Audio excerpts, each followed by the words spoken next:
My name is Eleanor Caldwell.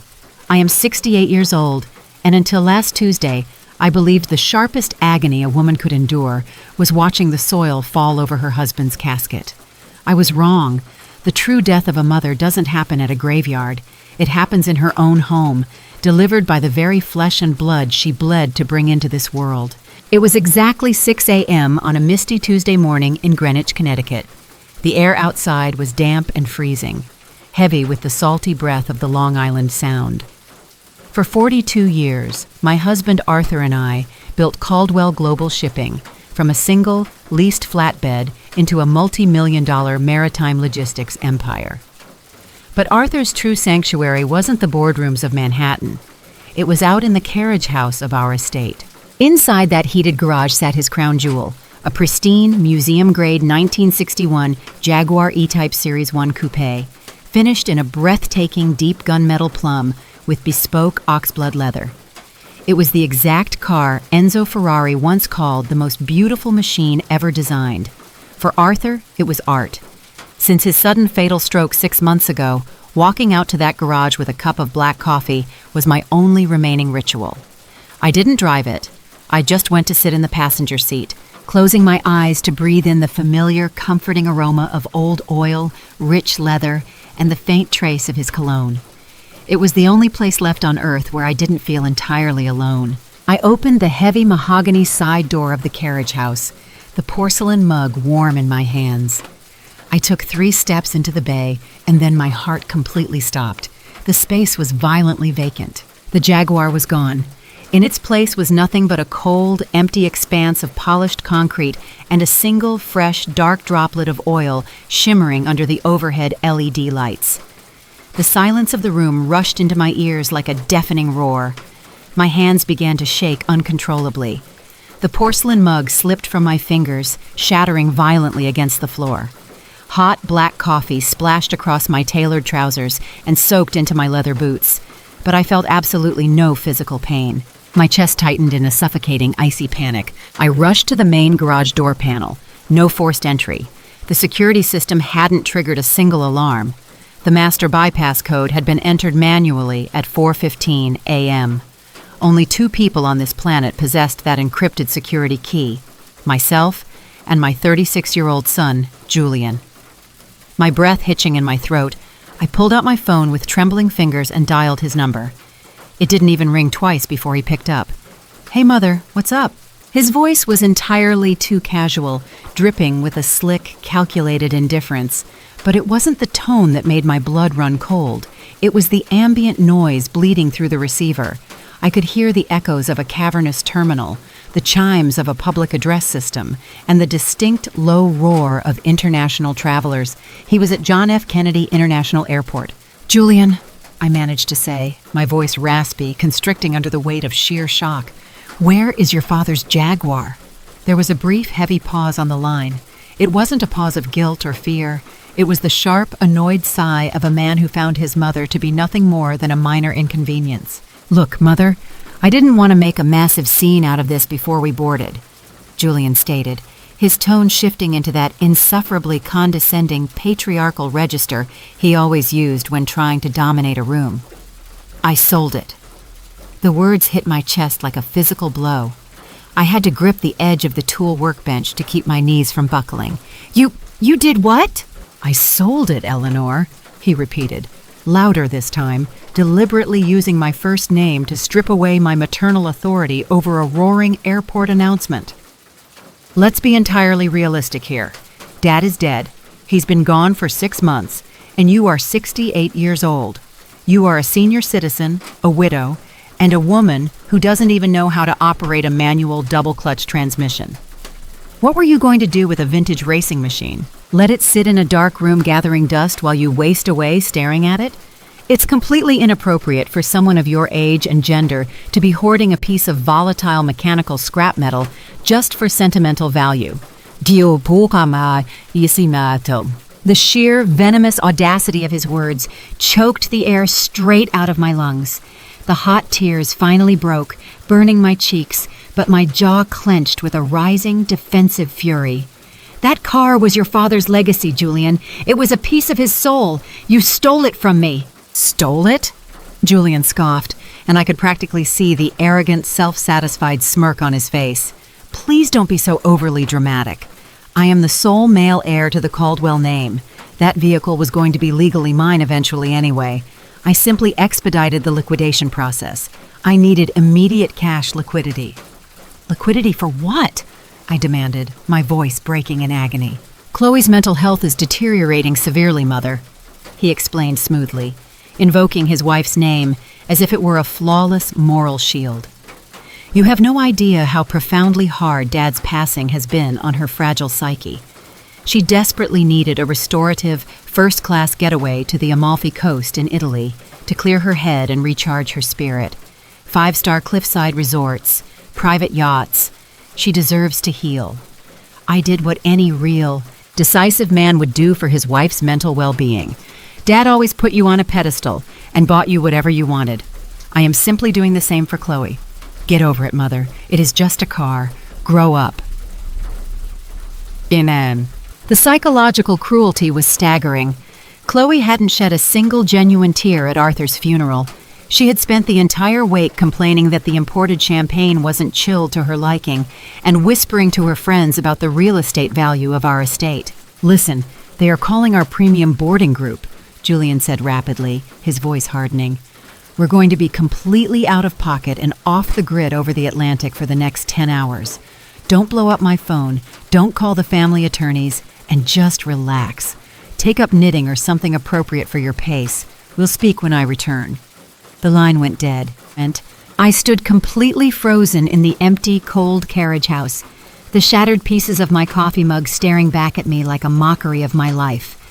My own son had violated the sanctity of my home, stolen my most sacred connection to my late husband, and labeled me a useless, lamb-cam old woman who was too fragile to deserve respect.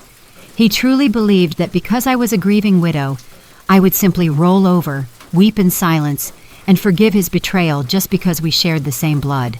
He had entirely forgotten that before I was a mother, I was the co-architect of a shipping empire that crushed cutthroat maritime competitors for 40 years. As the initial paralyzing shock began to evaporate, a cold, ruthless, analytical logic took its place. I walked back into my main house, my heart beating with a dangerous, steady rhythm. Something was fundamentally wrong with Julian's story. A lavish, ultra-luxury first-class vacation to the Amalfi Coast for 2 weeks might cost $50,000, perhaps $60,000 if Chloe went on a relentless shopping spree in Rome. But Arthur and I had that 1961 Jaguar E-Type appraised for insurance purposes just last year. A fully documented, numbers-matching Series 1 coupe in that pristine condition was worth a minimum of $350,000 in today's elite collector market. Where was the missing $300,000? Julian was arrogant, yes, but he wasn't financially illiterate. He wouldn't dump a rapidly appreciating $350,000 asset for a mere fraction of its value just to buy airline tickets. The Amalfi Coast vacation was a smokescreen, a highly emotional, calculated lie designed to make me fume over his entitlement rather than look any deeper into his actual financial motives. My instincts, the same instincts that saved our empire from hostile corporate takeovers decades ago, screamed that a massive predatory play was already in motion. I sat at my mahogany desk, my fingers hovering over my phone. I needed to act. I was about to call our longtime corporate counsel to initiate an immediate asset freeze when my phone suddenly vibrated violently in my hand. An incoming call. The caller ID showed the name Alistair Sterling, the owner of Sterling Classics, the premium dealer Julian had mentioned. I answered instantly. Alistair, I know, my son stole the car. Eleanor! Alistair's voice came through, but it wasn't just grim. It was hushed, tightly wound with a terrifying, panicked urgency. Forget the car for a second. We have a much, much greater catastrophe on our hands. What are you talking about? I asked, my brow furrowing as a cold dread settled into my stomach. Julian came to my shop 2 hours ago sweating bullets, demanding an immediate cash wire transfer for the Jaguar, Alistair whispered rapidly. But that's not why I'm calling. When my mechanics did the intake inspection, we found a fireproof document bag hidden behind the leather paneling of the driver's seat. It was left there by Arthur before he died. Eleanor. I opened it because it had the corporate master seal on it. It's not just a letter to you. It contains the encrypted offshore transaction logs for Caldwell Global Shipping from the last quarter. Alistair took a sharp, ragged breath on the other end of the line, and the next words that came out of his mouth completely shattered the very ground I stood on. Arthur didn't die of natural causes, Eleanor. Someone within your inner circle was systematically poisoning him to force a corporate restructuring. And the documents show that the final electronic authorization that transferred your entire automated shipping manifest control over to an offshore entity was signed using your personal encrypted digital signature passport 3 days ago while you were asleep. The morning mist pressing against the glass of my study windows suddenly felt less like a weather pattern and more like a suffocating shroud. Alistair's voice on the other end of the line dissolved into a static hum, but the horrific geometry of his words remained, crystallizing in the quiet air of the room. My digital signature. A poisoned husband. A stolen empire. The coffee burning through my trousers was nothing compared to the absolute freezing stillness that coated my lungs. I did not scream. I did not gasp. When you have spent 40 years navigating the treacherous, freezing waters of international maritime trade, you learn that panic is a luxury reserved for the weak. Eleanor? Are you still there? Alistair's whisper cracked with a terrifying fragility. What do you want me to do with the car? What do we do with the files? Keep the Jaguar locked in Bay 4, Alistair, I said, my voice dropping into a register so smoothly melodic, so eerily calm, it surprised even me. Do not touch the document bag. Do not log into the network. I'm coming down. I disconnected the call and placed the phone face down on the polished mahogany desktop. I looked down at my hands. They were perfectly still now. The trembling had ceased, replaced by a cold metabolic shift. My mind instantly flashed back 6 years ago to the day I first met Dominic Vance. He was 34 then, hungry, brilliant, and wearing a cheap suit that couldn't hide his towering ambition. Arthur had been hesitant to hire him, calling him a chasing wolf, but I was the one who advocated for him. I saw myself in his sharp, analytical eyes. I mentored him. I taught him how to read the vulnerabilities in Baltic shipping ledgers, how to negotiate with ruthless European Union bosses, and how to command a room without raising his voice. When Arthur suffered his first minor stroke 3 years ago, I personally promoted Dominic to Vice President of Operations, handing him the keys to the kingdom. I treated him like a second son, perhaps because I already knew, deep down, that my biological son Julian possessed the backbone of a jellyfish and the intellect of a spoiled child. And now, Dominic had used my own digital passport, the highly encrypted security clearance that only he, as my operational shadow, had access to systematically gut my life's work while I slept in my grieving bed. He hadn't just stolen our automated shipping manifests, he had stolen the autonomic nervous system of Caldwell Global Shipping. Before I could even stand up to change my stained clothes, the heavy double doors of my study swung open without a knock. In walked Dominic Vance. He was dressed in a flawless, bespoke charcoal three-piece suit, his silk tie perfectly knotted, his hair slicked back with corporate precision. He didn't look like a thief caught in a federal conspiracy. He looked like a king arriving to inspect his peasants. Beside him walked a man I recognized instantly, Harrison Vance, Dominic's older brother, and the chief legal counsel for Apex Logistics, our most vicious, cutthroat rival in the North Atlantic. Behind them were 2 burly security guards wearing corporate badges that did not belong to Caldwell Global Shipping. They bore the stark, black and silver logo of Apex. "Eleanor," Dominic said, his voice dripping with a synthetic, nauseating warmth. He walked across the room and stopped exactly 3 feet from my desk, offering a rehearsed, sorrowful smile. "I'm so sorry to barge in like this, especially on a Tuesday morning, but we have a severe corporate emergency, and frankly, given your fragile mental state over the past few months, I wanted to handle this personally before the press gets wind of it." I remained seated. I did not stand to greet him. I did not adjust my posture. I simply looked up at him, letting my gaze sit heavily on his face. "An emergency, Dominic? In my own home?" "It's about the company, Eleanor," Dominic said, sighing dramatically as he slipped his hands into his trouser pockets. He shook his head with a perfectly executed display of false pity. Our internal audit team, with the assistance of legal counsel from Apex Logistics, has uncovered a massive, catastrophic discrepancy in the automated manifest logs. Over $36 million in offshore maritime routes have been illicitly transferred to a private account in Zurich. And I'm heartbroken to say this, but the digital forensics trace the authorization directly to your personal master encryption key, signed 3 nights ago. The spring inside me coiled tighter, but my face remained an unreadable sheet of marble. Is that so? Don't do this to yourself, Eleanor. Dominic interrupted smoothly, his voice adopting a patronizing, soothing cadence, the classic register of a psychological predator. We all know how deeply Arthur's passing has shattered you. For the last 6 months, you've been wandering this massive estate like a ghost, drinking black coffee in the dark, forgetting appointments. It's classic late-stage, grief-induced cognitive decline.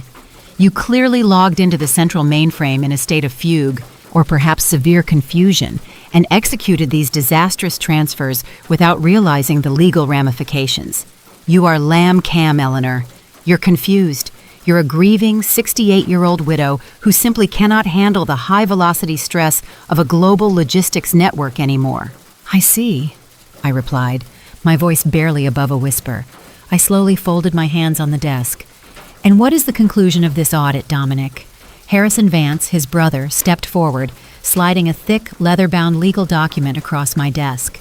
The cover page read, Emergency Receivership and Asset Seizure Order.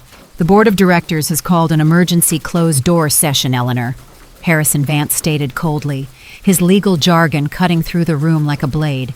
Under Section 9 of the Caldwell Corporate Bylaws, if a majority shareholder displays profound cognitive impairment that results in a severe material loss to the firm, the executive board can vote to place their shares into an immediate, involuntary receivership.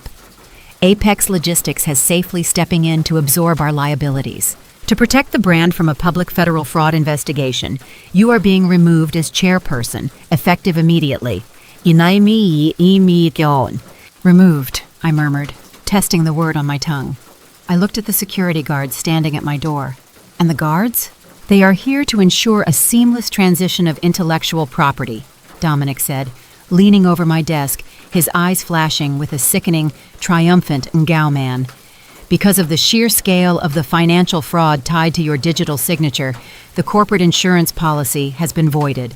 To collateralize the $36 million loss, Apex Logistics has placed an immediate legal lien on all personal assets tied to the Caldwell estate. That includes this house, Eleanor. And it includes your late husband's private garage collection. The trap was beautifully Tan Yun. They had used my son Julian's greed to get the Jaguar out of the house, knowing that Alistair Sterling would notify me. They wanted me distracted by a stolen car so they could execute a legal coup d'etat in my own study. They weren't just stealing my company, they were tucked at everything. My home, my dignity, my husband's memory, and framing me as a crazy, lamb-come-old woman who ruined her own family fortune. Dominic, I said quietly, looking directly into the eyes of the monster I had created. I raised you in this business. I gave you your career. And you did a wonderful job, Eleanor, Dominic sneered, entirely dropping the mask of false concern, his face contorting into a troutro, venomous grin. But the world belongs to the wolves now, not to sentimental old widows who cry over vintage metal. You're past your prime. You're an old woman whose biological clock stopped decades ago and whose professional clock just ran out. If you fight this, my brother will hand the digital forensic logs directly to the Southern District of New York. You won't spend your retirement knitting in this mansion. You'll spend it in a cold gray cell at Bedford Hills Correctional Facility. Think about your reputation. Think about Julian. He's already fled the country because he knew you were sinking the ship. He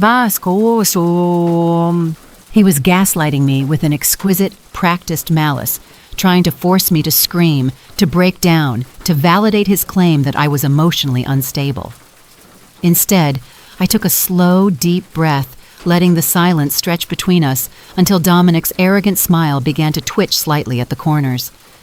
The tension in the room grew so thick the security guards shifted uncomfortably on their feet. You are entirely right, Dominic, I said, my voice soft, trembling just enough to mimic the frailty he desperately wanted to see.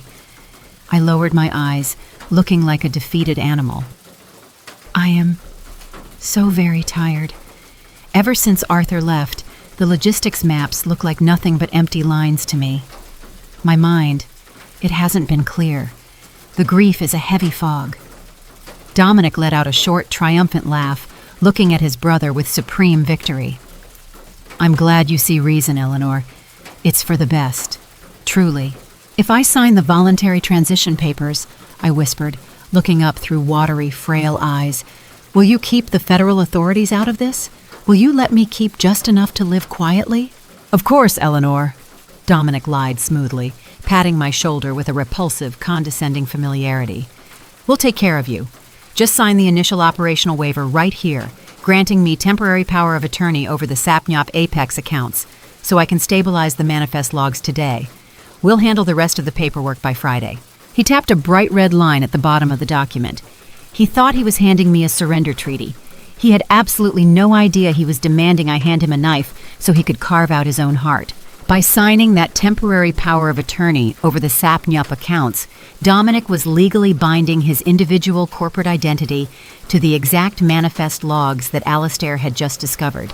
He thought he was siphoning $36 million into Zurich under my name, but the moment his signature touched this document, he would legally assume absolute operational control over those specific fraudulent accounts under Connecticut and federal banking laws. I picked up Arthur's vintage Mont Blanc pen from the desk. My hand feigned a slight wobble. I let the nib hover over the paper for 3 agonizing seconds, letting Dominic's chest swell with the absolute certainty that he had just conquered the Iron Orchid. I pressed the pen to the paper and signed my name with a deliberate, slow flourish. There, I whispered, pulling the pen back and letting my head sag forward as if the action had drained the last ounce of my spirit. It's all yours, Dominic. Please, just leave me in peace for today. Flawless choice, Eleanor, Dominic said, snatching the document from the desk like a vulture taking meat from a carcass. He didn't thank me. He didn't look back. He signaled the security guards with a sharp flick of his wrist. Lock down the main gates. No assets leave this property without my express written consent. Let the old lady have her quiet. The heavy oak doors slammed shut behind them, the sound reverberating through the empty halls of my estate like a gunshot. The moment the lock clicked, my frail posture instantly vanished. I stood up from my desk, my spine perfectly straight, my eyes turning into 2 discs of freezing gray steel. The mourning widow was gone. The founder of Caldwell Global Shipping had returned to her war room. Dominic Vance thought he had built a legal cage around a helpless senior citizen.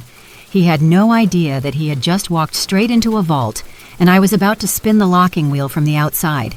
I reached into my pocket, pulled out my phone, and dialed a number that Dominic Vance didn't even know existed. The clock in my study chimed 10 p.m., its rhythmic, heavy ticks sounding like a slow countdown in the hollow expanse of my empty home.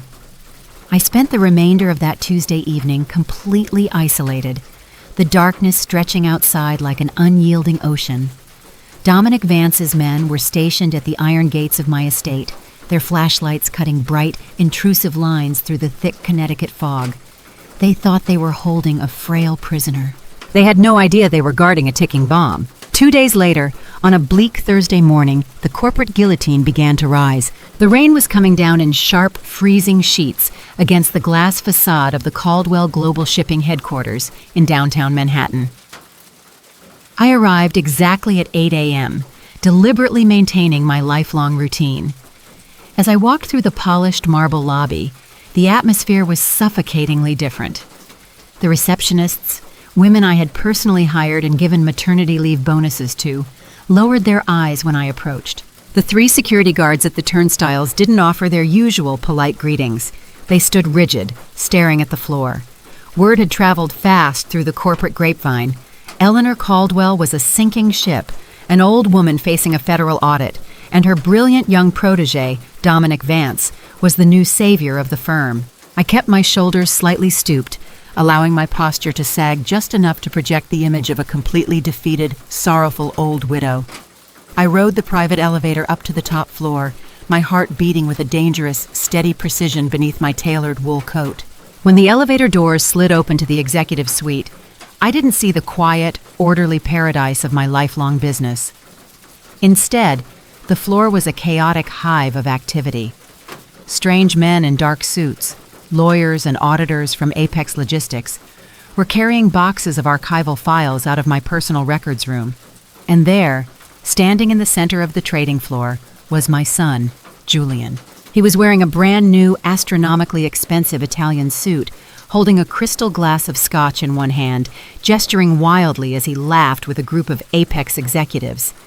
Beside him stood Chloe, draped in a cream-colored mink coat, her fingers wrapped tightly around a pristine Hermes Birkin bag. The moment Julian spotted me, his laughter died, replaced by a cold, performative mask of disgust and arrogance. He handed his glass to a nearby assistant, adjusted his tailored lapels, and marched directly toward me, his heavy leather shoes echoing loudly against the polished hardwood. "Well, well, look who finally decided to show up," Julian announced, his voice carrying across the trading floor, intentionally drawing the attention of every employee in the room. "I thought we explicitly told you to stay at the estate, Eleanor. Walking around the office in your condition is a liability. It's frankly embarrassing." I stopped walking, holding my leather handbag close to my chest like a shield. I forced my voice to sound thin, fragile, and laced with a mother's desperate confusion. "Julian, what is the meaning of this? Why are these people touching your father's records? This is still our company." "Our company?" Chloe chimed in, stepping forward, her face twisting into a sharp, condescending sneer as she looked down at my coffee-stained boots. "Oh, Eleanor, give the senile routine a rest. The game is over. You ruined this company the second you signed those fraudulent offshore transfers. Dominic and the legal team from Apex have been working 48 hours straight to clean up your catastrophic financial mess. If it weren't for Julian's swift executive intervention, the federal authorities would have dragged you out of your Greenwich mansion in handcuffs by now." I don't understand," I stammered, looking from Chloe to Julian, my eyes wide with feigned terror. "Julian, tell her to stop. I did what Dominic asked. I signed the power of attorney over the Sapnap accounts. I did it to save us." Julian let out a loud, mocking laugh, shaking his head with supreme nyauman. "You did it because you're weak, Mother. You did it because you're 68 years old, and your brain is turning into mush from staring at Dad's empty chair. You always thought you were the brilliant iron orchid of the shipping industry, looking down on me, treating me like a child who couldn't handle the family business. Every single dinner, every single board meeting, it was always about how Arthur and Eleanor built this empire from nothing. You never trusted me. You never gave me my rightful inheritance." He stepped closer, leaning down until his face was inches from mine, his breath smelling of expensive alcohol. "But look around you, Eleanor. The world belongs to the people who actually know how to seize power. Dominic and I have restructured the entire operational framework. While you were busy weeping over a vintage car, we finalized the hostile sapnap of Apex Logistics. By tomorrow morning, Caldwell Global Shipping will be dissolved, and a new offshore holding firm based in Zurich will absorb every automated route we own. I am the new chairman of the board. I am the king of this industry now. And you? You are just a tired, lamb-cam old widow who is going to sign the final asset relinquishment papers in our boardroom at noon, or I will personally hand your digital forensic logs to the FBI." The psychological manipulation, the trow venom dripping from my own son's mouth, was a heavy weight. He was gaslighting his own mother, trying to force me to break down in public so he could justify my corporate execution to the board of directors. Instead of fighting back, I allowed a single, heavy tear to roll down my cheek. I lowered my head, staring at his polished shoes. "Julian, please, your father loved that Jaguar. You sold his memory just to fund this?" "I sold it because you didn't deserve to look at it," Julian hissed, entirely dropping any facade of familial respect. "You are an old woman, Eleanor, a senior citizen. You belong in a retirement village in Florida, not sitting in a boardroom pretending to run a global supply chain. Chloe needed to clear her head from the stress of dealing with your mental decline. So yes, I liquidated Dad's scrap metal to buy her a private jet charter to Europe. Get over it. Grow up. Go sit in the corner office and wait for the lawyers. Don't speak to me again until you're ready to sign your life away. He turned his back on me, laughing loudly as he walked back toward Chloe, who offered me a parting look of pure, triumphant malice. I stood entirely alone in the center of the trading floor, the murmurs of my employees washing over me. The spring inside me didn't just coil, it turned into a block of pressurized carbon. I didn't say a word. I turned around and walked slowly toward the back corridor, heading toward the private executive office, my expression perfectly blank. They believed they had won. They believed the Iron Orchid had been broken into pieces. I slipped into my private office, locked the heavy mahogany door, and immediately pulled out my phone. The time for passive submission was over. I had spent the last 48 hours compiling the encrypted digital files Alistair Sterling had discovered in the Jaguar seat paneling. I needed my secondary backup plan, my absolute safety net, to be deployed immediately. I dialed the private, secure line of Robert Vance, Dominic's second-in-command and the chief financial officer of our European division. Robert was Dominic's cousin, but more importantly, he was a man of intense, unyielding integrity who hated Dominic's corrupt corporate methods. I had spent the last 24 hours routing the proof of Dominic's $36 million embezzlement scheme to Robert's secure server, planning for Robert to present the evidence to the European banking regulators in Zurich at 9 a.m. New York time, effectively shutting down the offshore shell company before Julian could transfer our assets. The phone rang once, twice, 3 times. Finally, a voice answered, but it wasn't Robert. It was a cold, unfamiliar voice. But Caldwell? Yes, this is Eleanor Caldwell. Put Robert on the line immediately. We are within the execution window. There was a heavy, suffocating pause on the other end of the line. I could hear the distinct sound of a hospital monitor beeping rhythmically in the background. I'm sorry, Ba Caldwell, the voice said, grim and heavy with regret. This is Detective Miller from the Zurich Canton Police. Mr. Robert Vance was involved in a catastrophic, high-speed automobile accident on the A1 highway 40 minutes ago. His vehicle was struck by an unidentified commercial truck that fled the scene. Mr. Vance is currently in a medically induced coma at Zurich University Hospital. His personal laptop and all corporate external servers in his possession were completely consumed by the vehicle fire. The air in my office turned into absolute ice. My safety net was gone. My primary ally, the only man who could legally block the TUI banking transfers from inside the European network, was broken in a hospital bed, his evidence turned to ash. Dominic Vance had struck first, moving with a tan yawn, terrifying physical violence to protect his corporate coup. I lowered the phone from my ear, staring at the darkened screen as the rain violently lashed against my office window. For the first time in 40 years, a sharp, suffocating wave of genuine vulnerability washed over my chest. The boardroom meeting was in exactly 3 hours. Julian, Chloe, and Dominic held the legal power of attorney, the security guards, and the backing of Apex Logistics. I was entirely alone in a building crawling with traitors, my backup plan destroyed, and the clock was ticking toward my total annihilation. The rhythmic, sterile beeping of the Swiss hospital monitor through the receiver died into a hollow click, leaving me in a silence so thick it felt physical. I stood behind my mahogany desk, the phone still pressed against my palm, staring out at the Manhattan downpour. Robert was in a coma. The servers were ash. The chessboard had been violently kicked by a desperate, bloody boot. Most executives in my position would have let out a scream, cracked a glass, or summoned the board in a blind, chaotic panic. I simply lowered my arm, placed the device onto the desk without a sound, and adjusted the gold watch on my left wrist. My pulse, checked against the second hand, was a steady 62 beats per minute. When the water freezes around your vessel, you do not curse the ice. You locate the stress fractures. Dominic Vance thought a calculated hit on a highway in Zurich would blind me. Instead, it lit up the dark. By using a physical, violent truck strike to eliminate Robert, Dominic had just committed the ultimate tactical error of an overconfident amateur. He had left a bloodstain on a purely digital crime. A commercial truck fleeing a hit and run on the A1 highway 40 minutes ago meant Dominic had to coordinate local assets in Switzerland in real time. To do that from a trading floor in New York, he had to use a specific, high-frequency communication channel. He couldn't risk using standard encrypted messaging apps. He needed instant confirmation from his European cleanup crew. I slowly walked back to the central mainframe terminal built into the wood paneling behind my desk. I slipped the micro SD card Alistair had recovered from the Jaguar's seat paneling into the side port.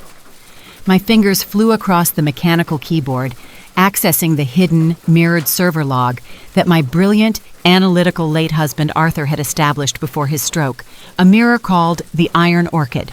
I didn't look at the financial ledgers this time. I looked at the local terminal routing codes. There it was. Exactly 34 minutes ago, an automated outbound data packet had left Terminal 4 on our executive floor, routing directly through an unlisted, high-bandwidth satellite link to a commercial transport dispatch firm outside of Zurich. Terminal 4 was registered to Dominic Vance, but the encryption token used to validate the transmission didn't belong to Dominic. It belonged to my son Julian. Dominic hadn't just used Julian's greed to steal the Jaguar. He had used Julian's personal corporate login to authorize the logistical coordinates of the truck that had just run Robert off the road. The digital signature on the murder attempt was my son's. Dominic was setting up Julian to be the primary fall guy, not just for a corporate heist, but for an international assassination plot. Julian was walking into a federal slaughterhouse, grinning like a butcher's dog, completely oblivious to the rope around his neck. A soft, arrogant tap echoed on my office door. "Eleanor? It's noon." Dominic's voice slid through the crack, smooth, oily, and vibrating with an insufferable dak-thang cadence. "The board is waiting in the main conference room.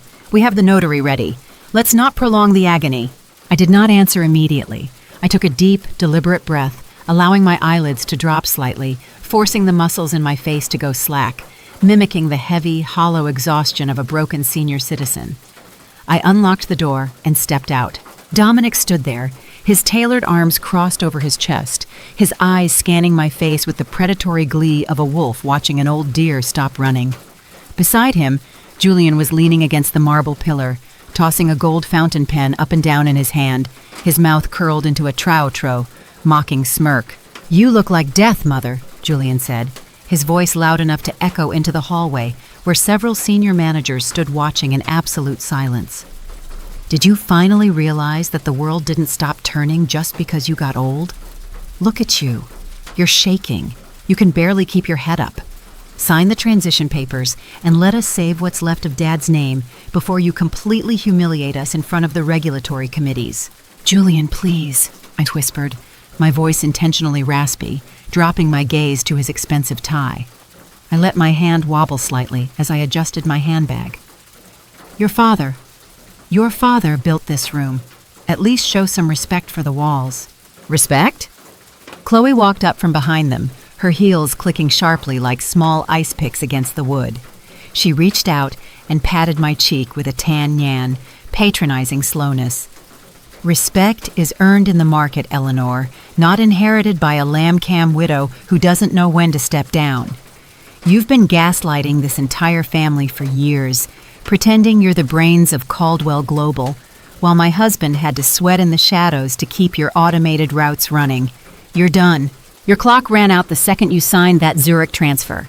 Now walk into that room, sit in the corner, and do what you're told for once in your life." Dominic watched the interaction, a small, subtle gleam of pure Ngauman dancing in his pupils. He believed his gaslighting had succeeded perfectly. He saw a broken, 68-year-old woman ready to sign away her life to protect her criminal son. He didn't see the Iron Orchid. He saw a hollow shell. "Follow me, Eleanor," Dominic said softly, his voice dripping with that synthetic, patronizing warmth as he turned on his heel. "Let's complete the restructuring." I followed them down the long, glass-walled corridor toward the grand boardroom. I maintained a slow, measured, limping cadence, 3 paces behind them. With every step they took, their posture grew prouder, their shoulders broader, their defenses dropping lower into the floor. They believed the victory was absolute, They had no idea that my submissive silence was the exact sound of a steel trap being lubricated. As we walked, my left hand remained inside my coat pocket, my thumb pressing a pre-programmed macro button on my secondary mobile device. I wasn't calling Swiss banks anymore. I was establishing a direct, encrypted data bridge to Rachel Thorne, our ruthless primary corporate counsel, who was currently sitting inside a secure federal building in New York City. "Rachel," I transmitted through a silent text script, "the Zurich asset is compromised. The target used Julian's Terminal 4 token to execute the strike. They have entered the legal perimeter. Initiate the financial cage protocol immediately. Do not notify local police. Report the Terminal 4 data packet directly to the IRS Criminal Investigation Division and the FBI Financial Crimes Unit as an active international corporate espionage and laundering operation in progress. Let them think the Sapnyup is succeeding until 1 p.m. New York time." A second later, a single vibration buzzed against my thigh. Rachel's response was a single word: locked. We stepped into the grand boardroom. The massive 20-foot mahogany table was surrounded by the remaining members of the executive board, men who had sat with my husband and me for decades, now sitting in complete, terrified submission under Dominic's new security guards. At the center of the table sat the legal Sapnyup documents with Apex Logistics, the pages thick, heavy, and stamped with the red seals of international asset transitions. Dominic slid the master chair, Arthur's chair, out for himself and sat down, leaning back with a cold, sovereign authority. He gestured to a small wooden chair at the far corner of the room, away from the table, near the trash receptacle. "You can sit over there, Eleanor, while we review the final clauses," Dominic said, not even looking at my face, his fingers busy scrolling through his tablet. "Julian, sit to my right. You're the new face of the North Atlantic Division. Let's show our friends from Apex how a real Caldwell operates." Julian puffed out his chest, cast a smug, victorious glance at me, and slid into the executive seat, slamming his gold pen down onto the table. "Let's get this done.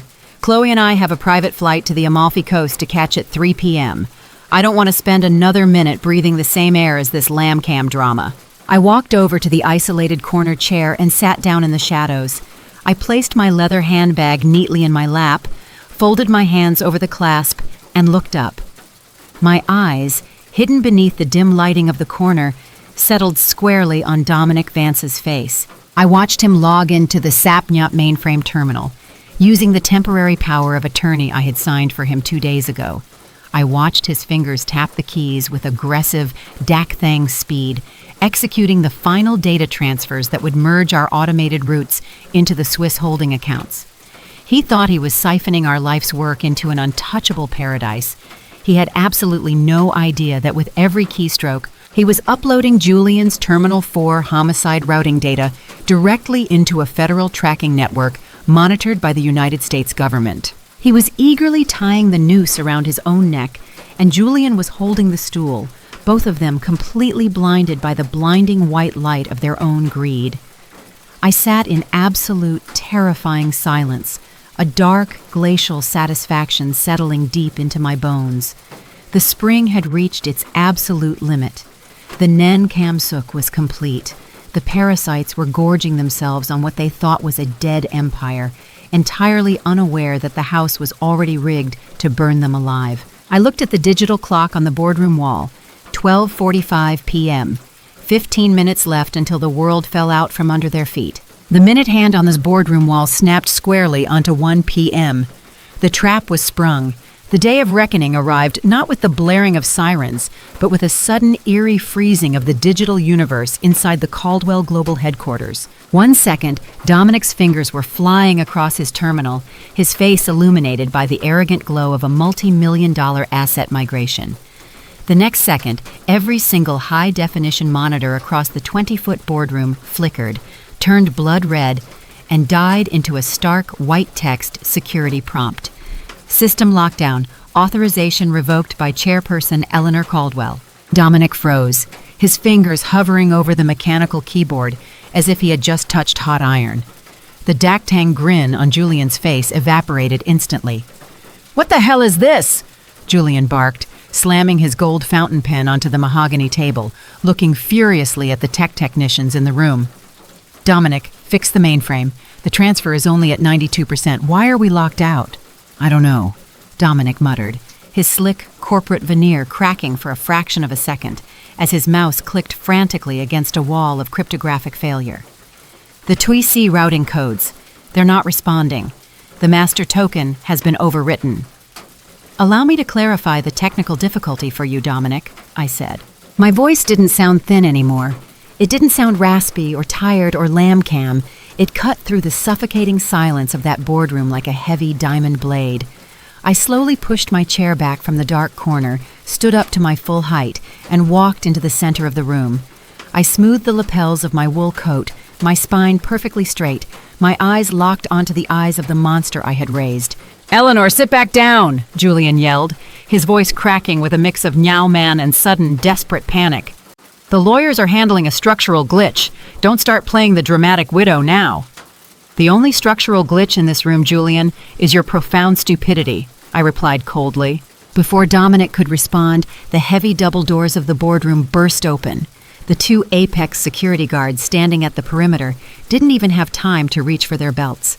They were instantly bypassed, disarmed, and pushed aside by 6 armed federal officers wearing tactical vests with the bold white letters, FBI and IRS, Criminal Investigation. Leading the formation was Rachel Thorne, her posture impeccably rigid, carrying a thick metallic briefcase. Beside her walked Special Agent Vance, no relation to Dominic, but the lead investigator for the Federal Financial Crimes Division in New York. And behind them, wheeled in on a high-back office chair, was a man whose face drained every single drop of color from Dominic Vance's complexion. It was Robert Vance. He was not in a coma. His head was bandaged, his left arm was in a sling, but his right hand held a secure military-grade storage drive. "Robert," Dominic whispered, his body physically recoiling into Arthur's executive chair, his hands beginning to tremble uncontrollably against the edge of the table. The accident on the A1. The accident on the A1 was monitored from start to finish by the Swiss Federal Police, Dominic," Robert said, his voice raspy but dripping with absolute contempt for his cousin. "Bob Caldwell warned me 48 hours ago that you would try to use physical violence to clean up your digital footprints. The vehicle that was struck wasn't mine. It was a decoy transport staged by European regulatory authorities. Your local Swiss cleanup crew is currently sitting in a Zurich holding cell, singing like birds to the federal prosecutors." Dominic's face turned an ashen, sickly shade of gray. He looked wildly at the Sapnep documents he had just signed. "It doesn't matter. The documents. The legal receivership is complete. Eleanor signed the power of attorney over the Sapnep accounts. She legally admitted to her own cognitive decline and authorized the transfers. I signed the temporary power of attorney, Dominic, because I needed you to commit a definitive, overt act of international wire fraud inside the United States jurisdiction," I stated, walking slowly down the length of the table until I stood directly behind him. "You thought you were gaslighting a confused senior citizen. You thought my submissive silence over the last 48 hours was a sign of weakness. You believed your own lie so thoroughly that you failed to realize the entire Sapnep framework you just accessed was a closed-loop federal honeypot." I leaned forward, placing my hands flat on the mahogany table, mirroring the exact posture Dominic had used to humiliate me 2 days prior. "Every single keystroke you just entered, Dominic, was time-stamped, recorded, and mirrored directly to Special Agent Vance's field office. By using Julian's Terminal 4 token to coordinate that hit and run in Zurich, and then using my signed waiver to access the Sapnap accounts today, you didn't conquer an empire. You legally tied your own name and signature to a federal indictment for conspiracy to commit murder, international money laundering, and corporate espionage. You didn't steal my company, Dominic. You just signed your own federal confession." Dominic let out a soft, choked gasp, his chest rising and falling in shallow, rapid breaths as he stared down at the blank, red-lit monitor. The trow-trow corporate predator who had patted my cheek and called me a useless widow was gone. He looked like a man staring directly into the abyss, realizing he was already falling.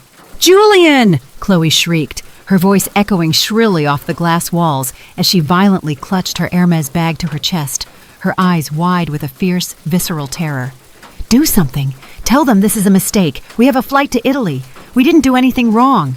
Julian lunged forward across the table, his expensive Italian suit wrinkling as he scattered the pristine sapnip folders. "Dad's car! Mother, you can't do this to me! Alistair told me the title was flagged as a stolen asset. The Tuisi accounts are frozen. I am your son. I am the sole male heir to the Caldwell name. You are losing your mind if you think you can put your own flesh and blood in a federal prison." I looked at my son. I looked at the dark, frantic sweat dripping from his brow, the desperate, greedy entitlement vibrating in his voice. He was trying to bully me, trying to use the sacred family bond to shield himself from the consequences of his own treason. "Let's be entirely realistic here, Julian," I said, using the exact, chillingly patronizing words he had slung at me in the carriage house. "You are 36 years old. You are an adult, a corporate executive, and a man who believed he could erase his mother's dignity to buy his wife a private jet vacation. What were you going to do with your father's empire? Let it sit in a dark room while you waste away spending stolen cash? It is completely inappropriate for someone of your volatile, incompetent character to be hoarding a global shipping network just for your own personal vanity." Julian physically recoiled, as if he had been struck across the face by a physical lash. His jaw trembled, his mouth opening and closing like a fish out of water, as his own venomous argument was mirrored back to him with surgical precision. "And you, Chloe?" I shifted my focus to my daughter-in-law, who was now trembling so violently her mink coat was shaking. "You stood in my office and told me that respect is earned in the market. You claimed my clock had run out. Open the leather briefcase, Rachel." Rachel Thorne snapped the brass locks of her briefcase open and slid a high-resolution stack of printed text transcripts and private investigator photographs across the polished wood. They glided over the table, stopping directly in front of Julian's hands.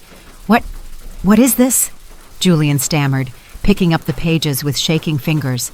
"That, Julian, is the digital diary of a 2-year-long, incredibly brazen affair between your lovely wife Chloe and your brilliant business partner Dominic," I announced, my voice echoing through the silent room like a thunderclap. "While you were out playing the aspiring corporate titan, Chloe was whispering in your ear every single night, manipulating your deep-seated insecurities, pushing you to steal your father's Jaguar and betray your mother, all based on a financial model Dominic designed exclusively to leave you holding the bag." Julian stared at the photographs, images of Chloe and Dominic, intimately seated at a luxury hotel suite in Manhattan, digital receipts booked under Dominic's name during the exact weekends Julian was out of town, and text messages where they openly laughed at Julian's gullibility and mocked his desperate need for approval. "Chloe," Julian whispered, his voice cracking into a high, pathetic whine as he looked at his wife. You said you loved me. You said we were doing this for our future." Chloe didn't even look at him. She dropped her gaze to her lap, her face pale, devoid of any defense, the theatrical tears of a cornered predator finally breaking through her mask. "Dominic Vance and Chloe Caldwell," Special Agent Vance stepped forward, producing 2 heavy pairs of steel handcuffs from his tactical belt. The sharp, metallic ratcheting sound echoed loudly through the grand boardroom. "You are both being taken into federal custody under the Racketeer-Influenced and Corrupt Organizations Act. Your personal and corporate accounts in New York and Zurich have been permanently frozen as proceeds of an active international crime. Hands behind your back, now." Dominic didn't fight. He stood up slowly from Arthur's chair, his knees buckling slightly as an officer grabbed his arms and clicked the steel bracelet securely into place. He looked like a pathetic, broken thief, his immaculate corporate veneer entirely shattered. Chloe began to scream, thrashing against the agents as they pulled her to her feet, kicking wildly, her precious Birkin bag tumbling onto the floor, scattering her expensive lipsticks and luxury accessories across the hardwood like garbage. "Mother, please!" Julian suddenly choired, dropping heavily onto his knees right there on the boardroom rug, crawling toward the head of the table like a wounded, desperate animal. He reached out with his manicured hands, attempting to grab the hem of my coat. "You have to stop them. I didn't know about the hit on Robert. I swear to you, I didn't know Dominic was forging my signature on the Swiss accounts. I was manipulated. I was just trying to step out of Dad's shadow. I am your blood. Eleanor, I am your son. Please don't let them take me." I took a single, deliberate step backward, letting his hands fall uselessly against the floor. I looked down at the weeping, broken man who shared my DNA, and I felt absolutely no maternal warmth. The spring had snapped, and the resulting force left nothing but an unyielding block of ice in my chest. I reached into the inner pocket of my coat, pulled out a single heavy silver object attached to a vintage leather fob, and dropped it onto the mahogany table right in front of his face. It was the key to the 1961 Jaguar E-Type. This vehicle, Julian, was built on integrity, hard work, and a lifetime of mutual respect between your father and me, I said, my voice dropping to a low glacial whisper that pinned him to the floor. You tried to liquidate a masterpiece to buy the loyalty of a woman who despised you and the partnership of a man who wanted you in a federal cell. You failed at business, Julian. You failed at marriage, and you failed at being a son. I looked up at Special Agent Vance and gave a single, definitive nod. Take him away. He is nothing to me. Mother! No! Eleanor! Julian screamed as Agent Vance hauled him forcefully to his feet, pulling his wrists behind his back with a heavy metallic click. They were marched out of the boardroom one by one, Dominic hanging his head in ultimate defeat, Chloe screaming obscenities as the agents forcefully restrained her, and Julian sobbing miserably, his shoes dragging uselessly against the polished floor. The remaining members of the executive board sat entirely paralyzed, staring at me with a look of pure, unadulterated awe and terror. The silent war was over. The parasites had been surgically extracted from the nervous system of my company, and I stood alone at the head of the table, the undisputed queen of the battlefield. The heavy mahogany doors of the boardroom closed with a resounding, definitive thud, sealing the silence back into the executive suite. The frantic screams of Chloe, the desperate wails of Julian, and the pathetic whimpers of Dominic faded down the long glass corridor until they were completely swallowed by the ambient hum of the Manhattan rain. The executives who remained around the 20-foot table sat completely motionless, their eyes wide, their breath held, waiting for the final decree from the head of the table. I did not offer them an explanation. I did not raise my voice to issue threats. I simply walked over to Arthur's vacant executive chair, rested my hands flat against its smooth leather back, and looked across the room. The corporate board of Caldwell Global Shipping is officially dissolved, I announced, my voice dropping back into a calm, steady, measured register that brooked no argument. Rachel, initiate a comprehensive operational audit of every vice president and director level account by sunrise. Those who turned a blind eye to Dominic's network breaches will be terminated by 9 a.m. tomorrow. We are clearing the top floor entirely. I didn't look back at the room. I turned on my heel, walked out to the private elevator, and left the building behind. 6 months have passed since that storm tore through the foundation of my life. The gears of the federal justice system turned slowly, but they ground my enemies into absolute dust. Faced with a mountain of irrefutable digital forensic logs, forged signatures, and the high-definition living room surveillance tapes captured by Arthur's hidden safety net, Dominic Vance realized he had zero leverage. He accepted a plea deal, trading his tailored bespoke suits for a standard-issue orange uniform, sentenced to 12 years in a maximum security federal penitentiary for international wire fraud and corporate espionage. The trial for Julian and Chloe was significantly more theatrical, completely devoid of any remaining shred of dignity or honor. The exact moment the federal prosecutors presented the Zurich banking records alongside the private investigator transcripts, their toxic alliance instantly shattered like cheap glass. They turned on each other like starved wolves in a steel cage. Chloe wept hysterically before the federal judge, desperately positioning herself as a fragile victim of Dominic's psychological manipulation, claiming she was forced into the conspiracy. Julian retaliated by authorizing the release of hundreds of intercepted text messages that proved Chloe was the primary architect of his financial entitlement, exposing her explicit plans to abandon him the moment the funds cleared the Swiss accounts. The judge was entirely unmoved by their pathetic, venomous display. Chloe was handed an 8-year sentence for international money laundering, her dreams of a European holiday permanently replaced by cold concrete and iron bars. Julian, the boy I had bled to raise, was sentenced to 5 years in a state correctional facility for grand theft, auto, and title forgery. During his sentencing hearing, he turned his head toward the gallery, his red, swollen eyes scanning the wooden benches, begging for a final glimpse of maternal sympathy. I did not attend. I had already mourned the loss of my son a long time ago in the empty carriage house. I chose instead to focus on the living. With the parasite surgically removed from my existence, I returned my absolute attention to the shipping floor. To fill the massive executive void left by the cleanup, I didn't hire outside consultants with expensive Ivy League degrees and hollow corporate promises. Instead, I went down to the maritime docks and the shipping bays. I promoted the loyal, hard-working logistics coordinators, the veteran fleet dispatchers, and the warehouse managers who had dedicated 3 decades of their actual labor to building the Caldwell name. They knew the veins of this empire better than any boardroom politician ever could.